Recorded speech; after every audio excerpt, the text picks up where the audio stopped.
ನಮಸ್ಕಾರ. ಎಲ್ಲ ನನ್ನ ಸ್ನೇಹವರ್ಗಕ್ಕೂ ಹಾಗೂ ಜ್ಞಾನ ಸಂಗಮದ ಸದಸ್ಯರಿಗೂ ಜ್ಞಾನ ಸಂಗಮಕ್ಕೆ ಸ್ವಾಗತ ಸುಸ್ವಾಗತ. ಸ್ನೇಹಿತರೆ, ಇಲ್ಲಿವರೆಗೂ ಒಂದು 7-8 ವಿಡಿಯೋಗಳನ್ನು ನೋಡಿದ್ವಿ ಗರುಡ ಪುರಾಣದ ಪ್ರಕಾರ. ಇವತ್ತು ಗರುಡ ಪುರಾಣದ ಪ್ರಕಾರ ಗರುಡ ವಿಷ್ಣುವಿಗೆ ಕೇಳುತ್ತದ. ನಾವೇನಾದ್ರೂ ಒಂದ್ ವೇಳೆ ಈಗ ಆ ಗರುಡ ನಾಗಗಳ ಕಾಟಕ್ಕೆ, ಅಂದ್ರೆ ನಾಗಗಳು ಕಚ್ಚಿ, ಅಂದ್ರೆ ಗರುಡನ ತಾಯಿಯ ಅಂದ್ರೆ ಕಶ್ಯಪ ಋಷಿಯ 2ನೇ ಹೆಂಡತಿ ಮಕ್ಕಳಿನ ನಾಗಗಳಿದ್ವಲ್ಲ, ಅವುಗಳು ಸೇರ್ಕೊಂಡು ಗರುಡವನ್ನ ಕಚ್ಚಿ ಕಚ್ಚಿ ಕಚ್ಚಿ ಅವುಗಳು ವಿಕಾರವಾಗಿ ಗಾಯವಾಗಿರ್ತದ. ಗರುಡ ಅವಾಗ ಕೇಳ್ತದ, ಇಲ್ಲ ನನಗೆ ಈ ನೋವನ್ನು ತಾಳಕ್ ಆಗ್ತಲ್ಲ, ನಾನೇ ಸೆಲ್ಫ್ ಹಾರ್ಮ್ ಮಾಡ್ಕೊಳ್ತೀನಿ ಅಂತ ಹೇಳುವಂತ ಸಂದರ್ಭದಲ್ಲಿ ವಿಷ್ಣು ಗರುಡುವಿಗೆ ಉಪದೇಶ ಮಾಡಿರುವಂತ ಮಾತುಗಳಿವು. ಗರುಡ ಹೇಳ್ತದೆ, ನಾನೇ ಏನಾದ್ರೂ ಮಾಡ್ಕೊಂಡು ಮುಗಿಸ್ಬಿಡ್ತೀನಿ ಈ ಜೀವನನ ಅಂದಾಗ ವಿಷ್ಣು ಹೇಳ್ತಾರೆ, ನೋಡು, ಮನುಷ್ಯನಾಗಿ ಹುಟ್ಟಿದ ಮೇಲೆ ಅವನಿಗೆ ಆಯು ಅಂತ ಇರುತ್ತದೆ. ಯಾರು ಆ ಮನುಷ್ಯನ ಸೃಷ್ಟಿಕರ್ತ ಯಾರಿದಾನಲ್ಲ ಆತ ಇಂಥವನಿಗೆ ಇಂತಿಷ್ಟು ವರ್ಷ ಆಯುಷ್ಯ ಅಂತ ಬರೆದಿರ್ತಾನೆ. ಹಾಗೆ ಅವನ ಹಣೆ ಬರಹವನ್ನು ಬರೆದು ಕಲ್ತಿರ್ತಾನೆ. ಹುಟ್ಟಿದ ತಕ್ಷಣ ಇದಾಗಬೇಕು, ಹುಟ್ಟಿದ ನಂತರ ಇದಾಗಬೇಕು, ಮಧ್ಯಮಾವಸ್ಥೆಯಲ್ಲಿ ಇದಾಗಬೇಕು, ಪ್ರೌಢಾವಸ್ಥೆಗೆ ಇದಾಗಬೇಕು, ಅಥವಾ ಅವನ ಯೌವನಾವಸ್ಥೆಯಲ್ಲಿ ಇದಾಗಬೇಕು, ಮುಪ್ಪಿನಲ್ಲಿ ಇದಾಗಬೇಕು ಅನ್ನುವಂಥದ್ದು ಪ್ರತಿಯೊಂದು ಕೂಡ ಆತನ ಹಣೆ ಬರಹದಲ್ಲಿ ಬರೆದು ಕಲ್ತಿರ್ತಾನೆ. ಆದರೆ ನೀವು ಅವು ಯಾವುದನ್ನು ಲೆಕ್ಕಿಸದೆ ದೇವರು ನಿಮ್ಮನ್ನ ಕಳಿಸಿದಾನೆ, ಆತ ಕರೆದುಕೊಳ್ಳುವವರೆಗೂ ನಾವು ಇಲ್ಲಿ ಇರಕ್ಕಾಗಲ್ಲ ಅನ್ನುವಂತ, ಅಥವಾ ಅದನ್ನ ಅಧಿಕಾರವು ನಿಮಗೆ ಕೊಟ್ಟಿಲ್ಲ.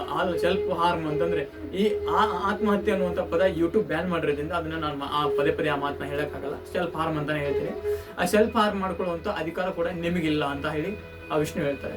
ಯಾಕಂದ್ರೆ ಅದಕ್ಕೆ ಅವ್ರು ಕೊಡುವಂತ ಉಲ್ಲೇಖ ಅಥವಾ ವಿಶ್ಲೇಷಣೆ ಏನಂತಂದ್ರೆ, ನೋಡಪ್ಪ, ಒಬ್ಬ ಮನುಷ್ಯ ಹುಟ್ಟಿದಾನೆ ಅಂತಂದ್ರೆ ಅವನಿಗೆ ಒಂದು ಮೋಕ್ಷದ ಕಡೆಗೆ ಗಮನ ಇರ್ತದೆ. ಅವನು ಮೋಕ್ಷದೆಡೆಗೆ ತನ್ನ ಪ್ರಯಾಣವನ್ನು ಬೆಳೆಸ್ತಾ ಇರ್ತಾನೆ. ಆತ ಕರ್ಮ ಕೂಡ ಇರ್ತದೆ. ಕರ್ಮ ಸಿದ್ಧಾಂತ ಯಾವುದೇ ವ್ಯಕ್ತಿಯನ್ನು ಬಿಡೋದಿಲ್ಲ. ಹಾಗೆ ಎಲ್ಲರಿಗೂ ಕೂಡ ಕರ್ಮ ಸಿದ್ಧಾಂತ ಅಪ್ಲಿಕೇಬಲ್ ಆಗ್ತದೆ. ಮತ್ತೆ ಮೋಕ್ಷ ಕೂಡ ಎಲ್ಲರಿಗೂ ಬೇಕಾಗಿರ್ತದೆ.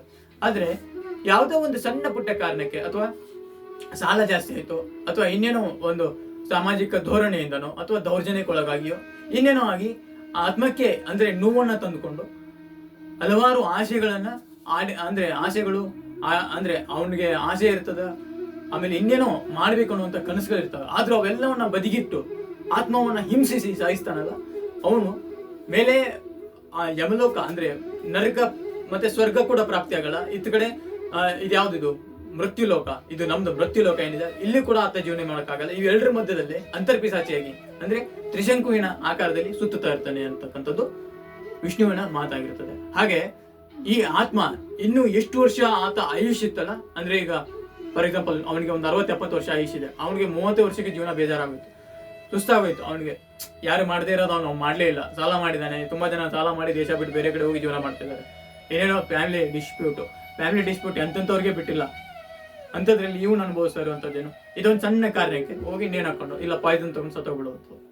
ನಮ್ಮ ಯುವಜನತೆ ತುಂಬಾ ದಾರಿ ಕಡೆ ತಪ್ತಾ ಇದೆ. ನಾನು ನೋಡಿರೋ ಪ್ರಕಾರ 10-12 ವಯಸ್ಸು ಇರಲ್ಲ ಮಕ್ಕಳಿಗೆ, ಒಂದು 10-12 ವರ್ಷ ಇರ್ತದೆ. ಅಪ್ಪ ಅಮ್ಮ ಒಂಚೂರು ಜೋರಾಗಿ ಏನೋ ಏಟ್ ಕೊಟ್ಟು ಅಥವಾ ಹೊಡೆದು ಹೇಳಿದ ತಕ್ಷಣ ಒಂದಿನ ಸಾಯಿಸ್ತಾರೆ, 2 ದಿನ, 3ನೇ ದಿನ ಹೇಳ್ತಾರೆ, ನೋಡಪ್ಪ ಈ ತರ ನಾನು ಹೊಡಿತಾ ಇದ್ದೀನಿ, ಅಥವಾ ಅಮ್ಮ ನನಗೆ ಈ ತರ ಹಿಂಸೆ ಮಾಡ್ತಾ ಇದ್ರೆ ನಾನು ಸತ್ತೋಗ್ಬಿಡ್ತೀನಿ ಅನ್ನುವಂತ ಮಾತು ಎಷ್ಟು ಸಲೀಸಾಗಿ ಇವತ್ತಿನ ಯುವಕರಲ್ಲಿ ಬರ್ತಾ ಇದೆ ಅಂತಂದ್ರೆ, ಅವರಿಗೆ ಬಾಡಿಯಲ್ಲೂ ಇಮ್ಯುನಿಟಿ ಪವರ್ ಇಲ್ಲ, ಅಷ್ಟೊಂದು ಇಮ್ಯುನಿಟಿ ಪವರ್ ಇಲ್ಲ. ಮತ್ತೆ ಮನಸ್ಸಲ್ಲಿ ಏನಾದ್ರೂ ಬಂದ್ರೆ ಅದನ್ನ ಸಹಿಸ್ತೀನಿ ಅನ್ನುವಂತ ಆ ಧೈರ್ಯನೂ ಇಲ್ಲ. ಸಲೀಸಾಗಿ ಏನೋ ಒಂದು 10 ಅಂಕ ಕಡಿಮೆ ಬಂತು ಅಂದ ತಕ್ಷಣನೇ ಸೂಸೈಡ್ ಅಟೆಂಪ್ಟ್ ಮಾಡ್ಕೊಳ್ಳುವಂಥದ್ದು. ಇಲ್ಲ ಜೀವನದಲ್ಲಿ ಏನಾದ್ರೂ ಏರ್ಫೇರ್ ಆಗೋಯ್ತು, ಅವಾಗ್ಲೂ ತನ್ನನ್ನು ತಾನು ಸೆಲ್ಫ್ ಹಾರ್ಮ್ ಮಾಡ್ಕೊಳ್ಳುವಂಥದ್ದು. ಇನ್ಯಾವುದು, ಇವಾಗ ಇತ್ತೀಚೆಗಂತೂ ಆನ್ಲೈನ್ ಫ್ರಾಡ್ಗಳು ನಡೀತಾ ಇದೆ, ನಿಮ್ಗೆ ಗೊತ್ತಿರ್ಬೋದು.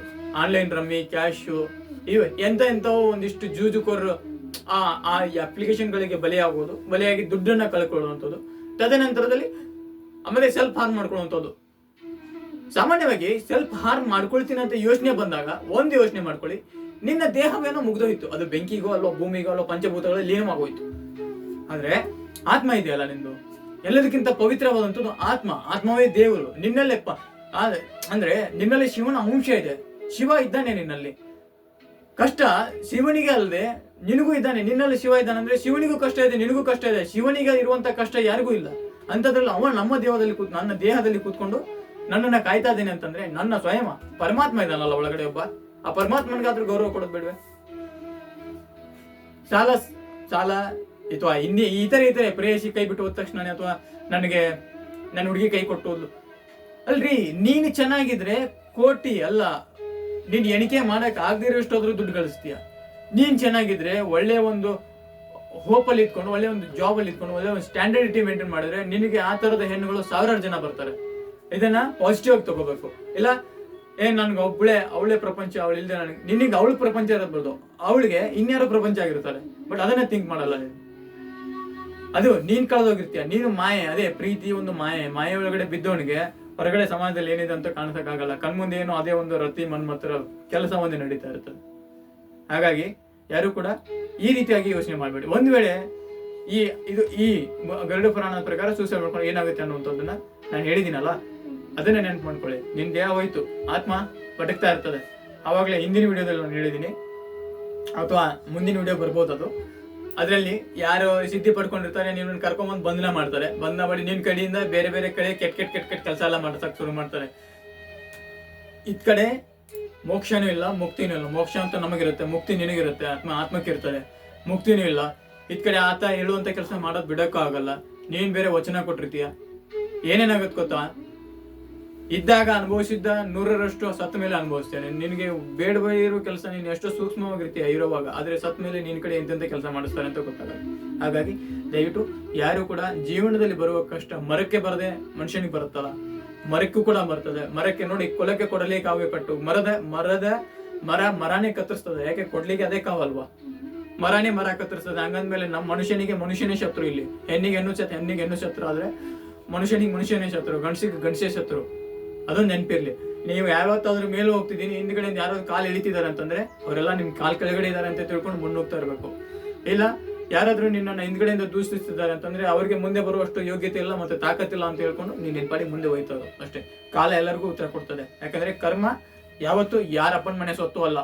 ನಾನ್ ಮಾಡಿದ್ರೆ ನನ್ನ ಬೆನ್ನೆಯಿಂದ ಇರುತ್ತೆ. ನಾನ್ ಚೆನ್ನಾಗಿ ಮಾಡಿದ್ರೆ ನನ್ ಮುಂದೊಂದ್ ದಿನ ಒಳಿತನ್ನು ತೋರಿಸುತ್ತೆ. ಅಕಸ್ಮಾತ್ ನನ್ನ ಕರ್ಮ ಕೆಟ್ಟದಾಗಿತ್ತು, ನಾನು ಹಿಂದೆ ಸುಮಾರು ಸಾವಿರಾರು ಕರ್ಮಗಳನ್ನು ಕೆಟ್ಟದಾಗ ಬಂದು ನಿಮ್ ಮುಂದೆ ಬಂದು ಹಿತೋಪದೇಶ ಮಾಡಿದ್ರೆ, 2 ಹೊತ್ತು 3 ಹೊತ್ತು 3ನೇ ಹೊತ್ತು ನನ್ಗೆ ತೋರಿಸುತ್ತೆ. ಎಲ್ಲ ನೀವೇ ಅನ್ಬೋದು, ಅವನ್ ಯಾವನೋ ಬಂದು ಕೂತ್ಕೊಂಡು ಮಾತಾಡ್ತಿದ್ದ ಇಲ್ಲಿ, ಅವನ ಹಿತೋಪದೇಶ ಹೆಂಗಿತ್ತು, ಕರ್ಮ ಎಲ್ಲ ಅದ್ರ ಬಗ್ಗೆ, ಕರ್ಮ ಸಿದ್ಧಾಂತ ಬಗ್ಗೆ ಮಾತನಾಡ್ತಾ ಇದ್ದ, ನೋಡಿ ಇವತ್ತು ಹಂಗಾಯ್ತು.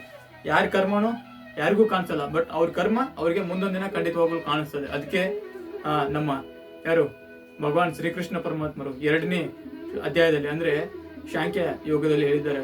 ಸಾಂಖ್ಯ ಯೋಗದಲ್ಲಿ ಕರ್ಮಣ್ಯವಾಧಿಕಾರಸ್ಥೆ ಮಾಫಲೇಶು ಕದಾಚಲ ಅಂತೇಳಿ, ಇನ್ ಕೆಲಸ ಏನಿದೆ ಅದನ್ನ ಮಾತ್ರ ಮಾಡು, ಎಲ್ಲಾ ಫಲ ಆ ಪ್ರತಿಫಲ ಎಲ್ಲ ದೇವರಿಗೆ ಬಿಡು, ಕೊಡ್ತಾನೆ ಇಂದಲ್ಲ ನಾಳೆ. ಅಲ್ಲಿವರೆಗೂ ಏನೋ ನೋಡ್ಬೇಕಾ ಅಲ್ವಾ? ನೀನ್ ಓದ್ಬೇಕಾ? ಓದು, ಚೆನ್ನಾಗಿ ದುಡಿಬೇಕಾ? ಚೆನ್ನಾಗಿ ದುಡಿ. ನಿನ್ನವ್ರನ್ನ ಸಾಕು. ಹಸಿರು ಬಂದವ್ರಿಗೆ ಒಂಚೂರು ಕೈ ಎತ್ತಿ ಕೊಡು, ದಾನನ ತಿಂತಾರೆ ಅವರು. ನಿನ್ನ ಹೆಸರು ಹೇಳ್ಕೊಂಡು ತಿಂತಾರೆ. ನಿನ್ನ ಎಲ್ಲೋ ಒಂದ್ ಕಡೆ ನಿನ್ನ ಪುಣ್ಯದಲ್ಲೋ ಅಥವಾ ನಿನ್ನ ಕರ್ಮದಲ್ಲೋ ಎಲ್ಲೋ ಒಂದಿಷ್ಟು ಬಾಕಿ ಬೀಳುತ್ತಾ ಅಥವಾ ಜಾಯಿಂಟ್ ಆಗುತ್ತಾ ನಿನ್ನ ಅಕೌಂಟ್ಗೆ? ಯಾರು ದಲಿತರು ಇರ್ತಾರೋ, ದೀನ ದಲಿತರು ಅಥವಾ ಕೈಲಾಗರು ಇರ್ತಾರೋ ಅವ್ರಿಗೆ ಕರೆದು ಮಾಡು. ನಿನ್ ಕೈ ಜಾಸ್ತಿ ದುಡ್ಡಿದ್ರೆ ಅದನ್ನ ಬಿಟ್ಟು ನನ್ನ ಹತ್ರ ದುಡ್ಡು ಜಾಸ್ತಿ ಇದೆ, ನಾನು ಎಸಿತೀನಿ, ನಾನು ಕ್ಲಬ್ಗೆ ಹೋಗ್ತೀನಿ, ಅಲ್ಲಿ ಮಾಡ್ತೀನಿ, ಇಲ್ಲಿ ಮಾಡ್ತೀನಿ, ಇವೇ ನಿಮ್ಮನ್ನ ಮುಂದಿನ ದಿನ ಸೆಲ್ಫ್ ಹ್ಯಾಂಗಿಂಗ್ಗೆ ಪ್ರಮೋಟ್ ಮಾಡುವಂಥದ್ದು ಅಥವಾ ಪ್ರವೋಕ್ ಮಾಡುವಂಥದ್ದು. ಇದು ಅರ್ಥ ಆಗಿದೆ ಅಂತ ಅನ್ಕೊಂಡಿದ್ದೀನಿ. ಗರುಡ ಪುರಾಣದ ಪ್ರಕಾರ ಸೂಸೈಡ್ ಅಥವಾ ಸೆಲ್ಫ್ ಹಾರ್ಮ್ ಮಾಡ್ಕೊಂಡ್ರೆ ಅಥವಾ ಆಕ್ಸಿಡೆಂಟ್ ಡೆತ್ ಆದ್ರೆ ಆತ್ಮಕ್ಕೆ ಸಿಗುವಂತ ಮೋಕ್ಷ ಹೇಗಿರುತ್ತೆ ಮತ್ತೆ ಅದು ಏನೇನು ಕಷ್ಟ ಪಡಬೇಕಾಗುತ್ತೆ ಅನ್ನುವಂಥದ್ರ ಬಗ್ಗೆ ಮುಂದಿನ ವಿಡಿಯೋದಲ್ಲಿ ಮತ್ತೆ ಸಿಗೋಣ. ಅಲ್ಲಿವರೆಗೂ ಚಾನೆಲ್ನ ಯಾರ್ಯಾರು ಹೊಸಬ್ರು ನೋಡ್ತಾ ಇದ್ದೀರಲ್ಲ, ದಯವಿಟ್ಟು ಒಂದು ಸಬ್ಸ್ಕ್ರೈಬ್ ಮಾಡ್ಕೊಳ್ಳಿ. ನಿಮ್ಮ ಒಂದು ಸಬ್ಸ್ಕ್ರೈಬ್ ಇಂದ ನಮ್ಗೊಂದು ಮೋಟಿವೇಶನ್ ಸಿಗುತ್ತೆ. ಇನ್ನೂ ಅನೇಕ ಧಾರ್ಮಿಕ ವಿಚಾರಗಳನ್ನ ನಿಮ್ ಜೊತೆಗೆ ಹಂಚ್ಕೊಳ್ಳೋದಿದೆ, ಅನೇಕ ಪುರಾಣಗಳ ಬಗ್ಗೆ ಉಲ್ಲೇಖ ಮಾಡೋದಿದೆ. ಭಗವದ್ಗೀತೆಯ ಸಾರಾಂಶವನ್ನು ಮುಂದಿನ ದಿನಗಳಲ್ಲಿ ಶ್ರೀಮದ್ ಭಗವದ್ಗೀತೆಯ ಪಾಠಗಳನ್ನು ಕೂಡ ತರಬೇಕು ಅಂತ ಆಲೋಚಿಸ್ತಾ ಇದ್ವಿ. ಹಾಗೆ ನಿಮ್ಮ ಎಲ್ಲರ ಸಹಾಯ ಮತ್ತು ಸಹಕಾರ ಇದ್ರೆ ಮುಂದಿನ 20ನೇ ತಾರೀಕು ಅಥವಾ ಈ ಮೇ ಎಂಡೊಳಗಡೆ ಲೈವ್ ಸೆಷನ್ ಶುರು ಮಾಡ್ತಾ ಇದ್ದೀವಿ. ಅಲ್ಲಿ ನಾವು ಒಟ್ಟಿಗೆ ಅಂದ್ರೆ ಕಾಲ್ ಕೂಡ ಕನೆಕ್ಟ್ ಆಗ್ತಾ ಇರುತ್ತೆ. ನಿಮ್ಮ ವೈಯಕ್ತಿಕ ವಿಚಾರಗಳಲ್ಲದೆ ಇಲ್ಲಿ ನಾನು ಪ್ರಶ್ನೆ ಕೇಳುವಂತ ಪ್ರಶ್ನೆಗೆ ನೀವು ಉತ್ತರ ಕೊಡುವಂಥದ್ದು, ನಿಮ್ಮ ಪ್ರಶ್ನೆಗಳಿಗೆ ನಾನು ಉತ್ತರ ಕೊಡುವಂಥದ್ದು, ನೇರವಾಗಿ ಸಂದರ್ಶನ ಅಂದ್ರೆ ನೇರವಾಗಿ ಮಾತುಕತೆ ಅಥವಾ ನಮ್ಮ ಮಧ್ಯೆ ಸಂವಾದ ನಡೀತು ಅಥವಾ ನೀವು ಒಂದು ಡಿಬೇಟ್ ತರ ಮಾಡೋಣ. ಯಾರು ಬೇಕಾದ್ರೂ ಕರೆ ಮಾಡಿ, ಎಲ್ಲಿಂದ ಬೇಕಾದ್ರೂ ಕರೆ ಮಾಡಿ, ತಪ್ಪದೆ ಸ್ವಚ್ಛವಾಗಿ ಕನ್ನಡದಲ್ಲಿ ಮಾತಾಡಿ. ಇದು ನನ್ನ ಹಾರೈಕೆ. ಯಾಕೆಂದ್ರೆ ನಾವು ಕರ್ನಾಟಕದಲ್ಲಿದ್ದೀವಿ, ಕನ್ನಡ ಉಳಿಸೋಣ, ಕನ್ನಡ ಬೆಳೆಸೋಣ, ಎಲ್ಲರ ಬಾಯಲ್ಲೂ ಸಿರಿಗನ್ನಡ ಗೆಲ್ಗೆ ಅನ್ಸೋಣ ಅಷ್ಟೇ. ನಮಸ್ಕಾರ. ಸರ್ವೇ ಜನ ಸುಖಿನೋ ಭವಂತು. ವಂದೇ ಭಾರತ ಮಾತರಂ. ಲೋಕೋ ಸಮಸ್ತ ಸುಖಿನೋ ಭವಂತು.